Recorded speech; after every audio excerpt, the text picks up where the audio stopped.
E as redes sociais? Que você Qual a sua opinião sobre o uso de celular hoje em dia?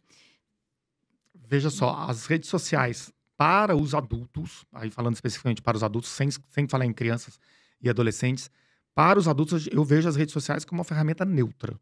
Ela não é nem positiva nem negativa, ela depende do uso que o adulto faz. Que o Uhum. adulto, que é autônomo, independente, que tem seu livre-arbítrio, que pode fazer suas escolhas conscientemente, ele vai escolher se a rede social vai ser positiva ou negativa. Claro que o algoritmo, a maneira como elas são construídas para gerar adição, né? Para fazer com que a gente fique muito mais tempo nas redes sociais, né? Mas eu também não vou negligenciar a capacidade que a gente tem de fazer as nossas escolhas, Uhum. né? Agora, já em crianças, não. Para criança, a exposição a telas tem estudos que mostram o risco, né? Associação até com déficit de atenção, com ansiedade, com dificuldades de aprendizagem, atraso na linguagem, dificuldades na interação social. Então, para crianças, realmente deve seguir. A Sociedade Brasileira de Pediatria tem as normas, né? São bem claras, assim, de evitar a exposição a telas antes de 2 anos. Depois dos 2 anos, tem determinado intervalo de tempo que você pode expor a criança. Eu não tenho agora de cabeça, mas é bem fácil de achar. Mas para os adultos, eu acho que as redes sociais são neutras, mas tem muita coisa boa nas redes sociais, né? Com certeza é uma fonte de conhecimento inesgotável, né? Você pode ter muito conhecimento através das redes sociais. Uhum.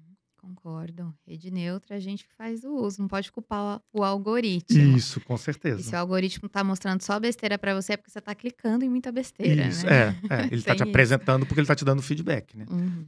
Exato. E como que você faz o uso de redes sociais hoje em dia?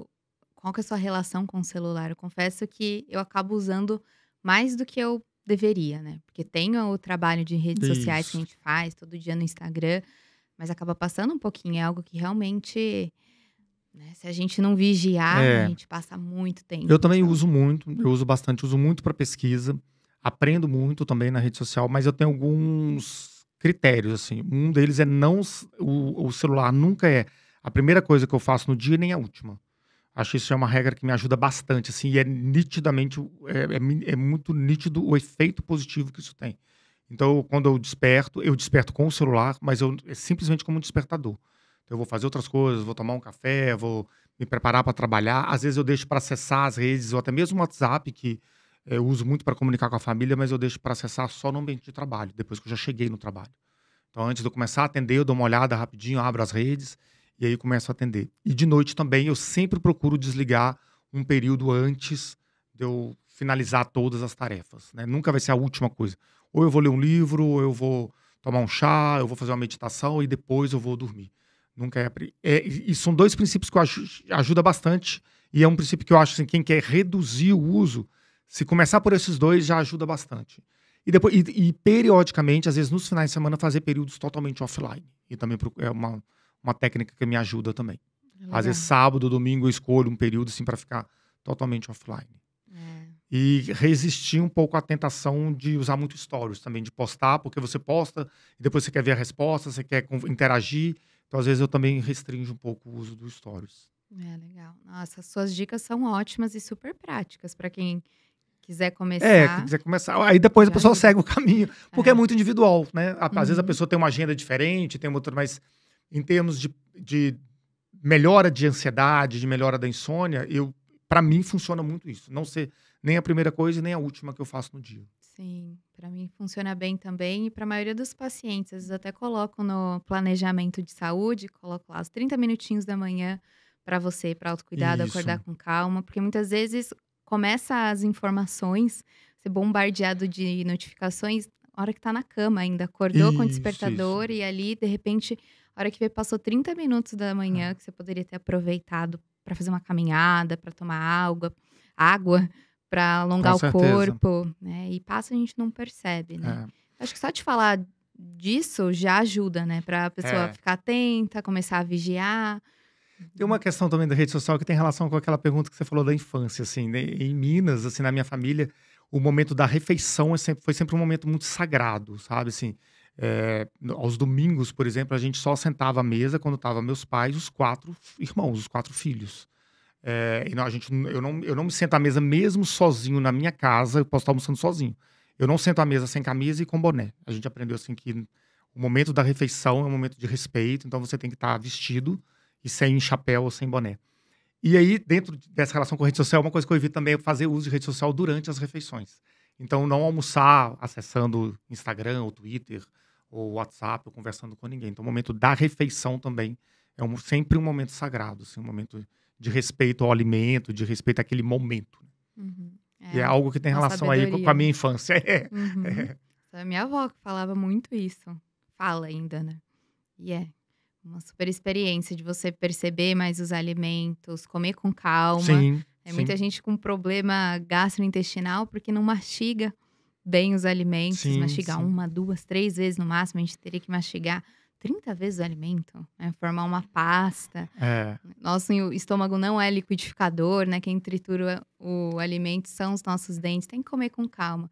E o celular tira muito a atenção. isso, A total. gente se distrai, às vezes você pergunta para a pessoa logo depois o que que ela comeu para lembrar do prato, não sabe nem falar, né.